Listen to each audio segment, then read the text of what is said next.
Haleluya. Salam sejahtera dalam kasih dan anugerah dari Tuhan Yesus Kristus Kepala Gereja. Pagi hari ini saya rindu memberkati kita dengan kebenaran firman Allah yang saya beri judul Orang yang Baik Hati. Mari kita buka firman Allah dalam Amsal 22 ayat yang ke-9, mengawali ayat renungan kita terambil dalam Amsal 22 ayat 9. Orang yang baik hati akan diberkati, karena ia membagi rezekinya dengan si miskin. Ayat firman Allah ini saya ambil satu contoh dalam satu keluarga di zaman Perjanjian Baru. Dalam Injil Lukas pasal 10 ayat 38 sampai 42 dan Yohanes 11, di sana dijelaskan tentang tiga bersaudara ini adalah tiga sisi dalam kehidupan yang sangat penting di dalam gereja di zaman. Pertama adalah Marta. Marta adalah sosok seorang yang baik hati. Ketika Tuhan Yesus mengadakan perjalanan, dia menuju Getsemani, dia menuju sebuah bukit bersama dengan rombongan. Dia melewati perkampungan yang namanya Baitani, dan dia mampir di keluarga yang namanya keluarga Marta dan Maria. Alkitab berkata, ketika mereka menumpang di keluarga ini, ada sifat daripada sisi dari kehidupan daripada si Marta yang sangat menonjol dalam kehidupannya adalah sifat sisi kemanusiaan. Alkitab menandaskan bahwa Marta ini adalah orang yang murah hati, orang yang baik budi,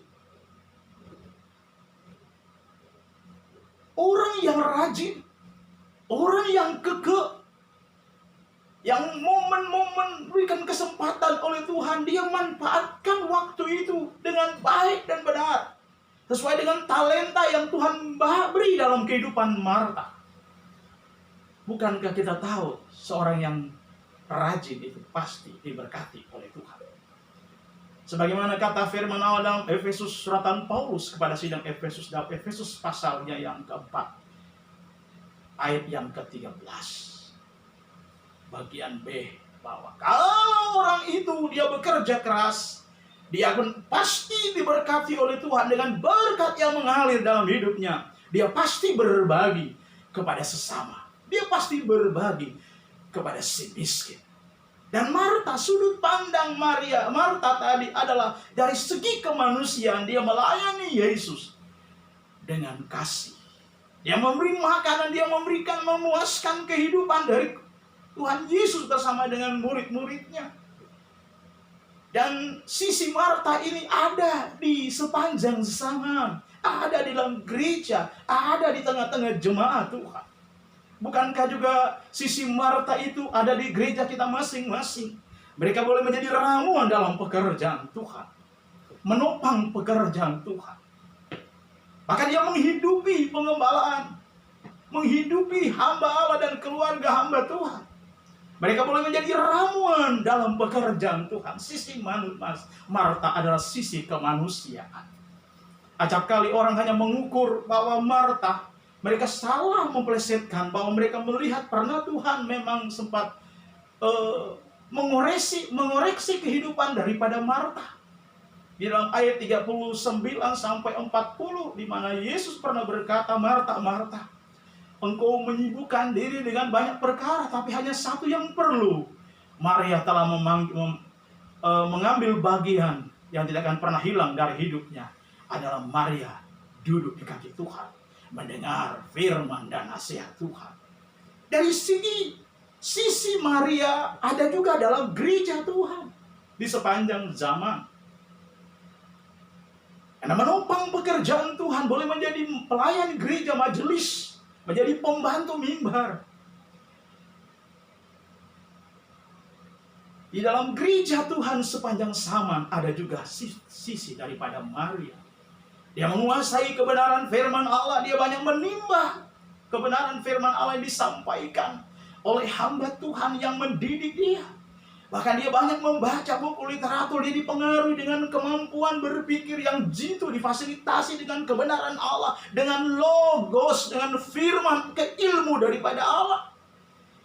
Sehingga dia punya pengaruh dalam sidang jemaat. Itu yang biasa dipakai oleh hamba Tuhan untuk membantu hamba Tuhan dalam pelayanan. Baik di dalam pelayanan sel, pelayanan rayon, pelayanan sektor. Di setiap gereja memiliki tipikal yang berbeda-beda. Tipikal daripada Maria itu pun adalah ada dalam gereja sepanjang zaman. Tipikal daripada sisi daripada Lazarus. Lazarus juga ada sahabat Tuhan dalam Injil Yohanes pasal 11. Alkitab berkata sekali peristiwa Lazarus dia mengalami sakit berat, sakit parah dan hampir mati. Laporan kitab suci Alkitab berkata memang Lazarus sudah meninggal. Tapi Tuhan izinkan dia tidak hadir waktu itu. Sebab Tuhan punya maksud dan kerinduan supaya kebenaran Injil yang hakiki itu bukan hanya didengar oleh sekelompok orang, oleh keluarga Maria Marta, tetapi kerinduan Tuhan untuk menjangkau orang-orang yang sedang mengunjungi Lazarus yang sudah terbaring kaku, yang didoktrin oleh pengajaran Sadok atau pengajaran Saduki, yang mengajarkan mendoktrinasi orang-orang percaya di zaman itu yang seharusnya mereka punya pengajaran, menerima pengajaran dasar firman Allah, tapi lambat laun karena doktrin daripada Saduki ini adalah menanamkan doktrin ketika orang mati, setelah itu habis perkara. Dia lupa bahwa Kristus adalah kebangkitan. Karena itu Tuhan memanfaatkan untuk pekabaran Injil Kristus yang menggunakan Lazarus sebagai alat ampuh untuk meyakinkan dunia ini bahwa ada kebangkitan setelah mati. Karena itu dia berkata dalam Yohanes 11 ayat yang ke-25, setelah mati, tapi setelah itu ada kebangkitan orang mati. Itu digunakan oleh Tuhan untuk mengedukasi, untuk mendidik orang-orang yang sama sekali dikuasai oleh intelektual dan tidak percaya lagi tentang adikodrati, tidak percaya lagi tentang kemahakuasaan Allah, sehingga mereka lupa bahwa adikodrati itu ada di sepanjang zaman. Asal kita percaya sungguh, bertumpu kepada kuasa firman Allah dan rohnya, kuasanya tidak ada bayang-bayang perubahan sejak dulu, detik ini, kemarin, selama-lamanya. Saudaraku yang dikasihi Tuhan, yang kita soroti pada pagi hari adalah sudut pandang daripada si Marta.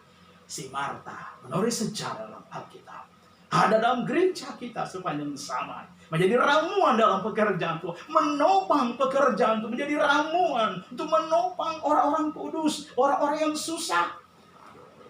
Mereka berbagi rezeki kepada orang-orang susah, malah berdampak terhadap lingkungan di mana dia tinggal, berdampak terhadap bangsa, anak bangsa ini. Dia tidak membeda-bedakan dari berbagai latar belakang keyakinan. Dia bisa berbagi rezeki dengan si miskin. Seperti kata Alkitab di dalam Amsal 22 ayat yang ke-9 tadi, orang yang baik hati akan diberkati karena ia membagi rezekinya dengan semiskin. Demikianlah firman Allah yang kami sampaikan pada pagi hari ini. Kita tunduk kepala, kita berdoa. Bapa dalam surga, dalam nama Tuhan Yesus Kristus, kami bersyukur kepadamu.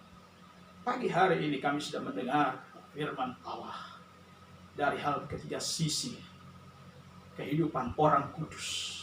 Dan kami tahu tiga sisi ini ada di sepanjang zaman.